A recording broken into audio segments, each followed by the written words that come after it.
বঞ্চনা করা হয়েছে তার কারণ হচ্ছে যে সমস্ত লয়াররা সুপ্রিম কোর্টের মধ্যে প্রেজেন্ট ছিলেন তারা বারবার বলেছেন যে ছাত্রদের পড়াশোনার জন্য টিচারদের দরকার। ওনারা কিন্তু একবারও বলেননি যে শিক্ষা কাঠামোকে চালানোর জন্য টিচিং এবং নন টিচিং উভয় পক্ষকে দরকার। ওনারা এটা উল্লেখ করেনি যে টোটাল 19 লক্ষ নন টিচিং স্টাফ যারা পরীক্ষায় বসেছিল তাদের মধ্যে যে নন টিচিং স্টাফগুলোর এগেনস্টে কোনো অ্যালিগেশন নেই, না সিবিআইয়ের, না স্টেটের, না বোর্ডের, না এসএসসির। সেই নন টিচিং স্টাফের সংখ্যা 3300। অন্তত তাদেরকে মুক্তি দেওয়া হোক, তাদেরকে সেগ্রিগেশন করে পার্মানেন্টলি 7 বছর পর্যন্ত স্কুলে রাখা হোক, এই তত্ত্ব তুলে ধরেননি। এখানে আমার কাছে মনে হয়েছে বঞ্চনা, এটাই মনে হয়েছে আমার কাছে দ্বিচারিতা।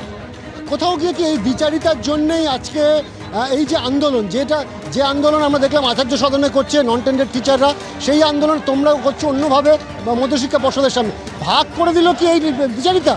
দেখুন, এইটা ভাগ করেছে কিনা, এটা তো ভাগ করেছে একটা আমরা মধ্যশিক্ষা পর্ষদ আর তারা যে এসএসসির কাছে আছে, এটা মানে কিন্তু যে ডিভাইডেড হয়ে গেছে আমরা তা নেই। আনটেন্টেড যারা আছে তারা আনটেন্টেডই, সেটা টিচিং হোক নন টিচিং হোক।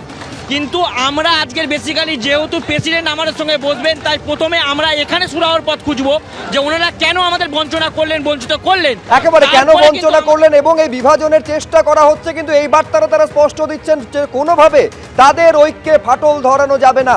যে আবেদন সুপ্রিম কোর্টের কাছে করা হয়েছিল কমিশন বা পর্ষদের তরফে, সেখানে বলা হয়েছিল যে পঠন চালিয়ে যেতে যারা নন টেন্টেড এই শিক্ষার্থী যোগ্য শিক্ষকরা রয়েছেন, যে নন টেন্টেড তাদেরকে অন্তত কাজ চালিয়ে যেতে নির্দেশ দিক সুপ্রিম কোর্ট, এবং সেই নির্দেশ কিন্তু মেনে নিয়েছে, সেই আবেদন কিন্তু মেনে নিয়েছে মহামান্য বিচারপতিরা, এবং তারা কিন্তু সেই আবেদনে যে যুক্তি আছে বলে মনে করেছেন এবং তারপর সিদ্ধান্ত নিয়েছেন যে ডিসেম্বর পর্যন্ত এই নন টেন্টেড যারা রয়েছেন তারা কিন্তু কাজ চালিয়ে যেতে পারবেন।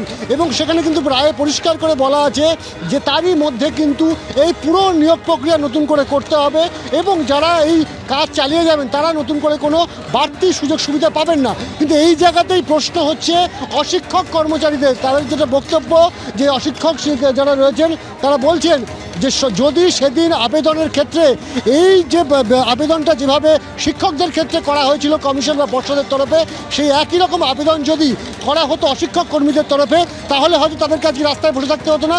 যে সাময়িক স্বস্তিটা সেখানকার বর্তমান যারা নন টেন্টেড টিচাররা পেয়েছেন, সেই স্বস্তিটা হয়তো তারাও পেতেন, যদিও তারা স্থায়ী সমাধানের পথ খুঁজতে চাইছেন।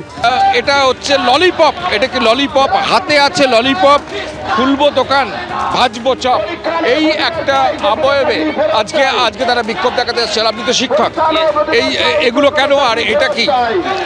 প্রথম কথা হচ্ছে মাথায় যেটা দেওয়া আছে আমার, সেটা হচ্ছে যে সুপ্রিম কোর্টের যে রায়টা লাস্ট বেরিয়েছে যে 31শে ডিসেম্বর 2025 পর্যন্ত আমরা যোগ্য শিক্ষকরা স্কুলে যেতে পারবো।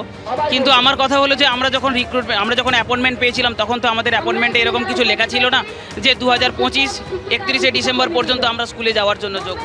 তাই তার প্রতিবাদ জানাতে আমার এটা লেখা। আর দ্বিতীয় কথা হচ্ছে যে মাননীয় মুখ্যমন্ত্রী রাজ্য সরকারের আমাদের, তো উনি প্রায় সময় আমাদের নানা রকম প্রতিশ্রুতি দিচ্ছেন। কখনো বলছেন ভলেন্টিয়ারি সার্ভিস করতে হবে, কখনো বলছেন যে আমরা পুষিয়ে দেব।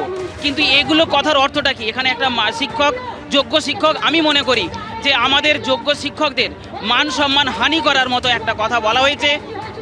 ললিপপটা হচ্ছে এটাই যে ওনার প্রত্যেকটা যে প্রতিশ্রুতি, সেই প্রতিশ্রুতিগুলোর কোনো সঠিক আমি কোনো তার মূল্য পাইনি।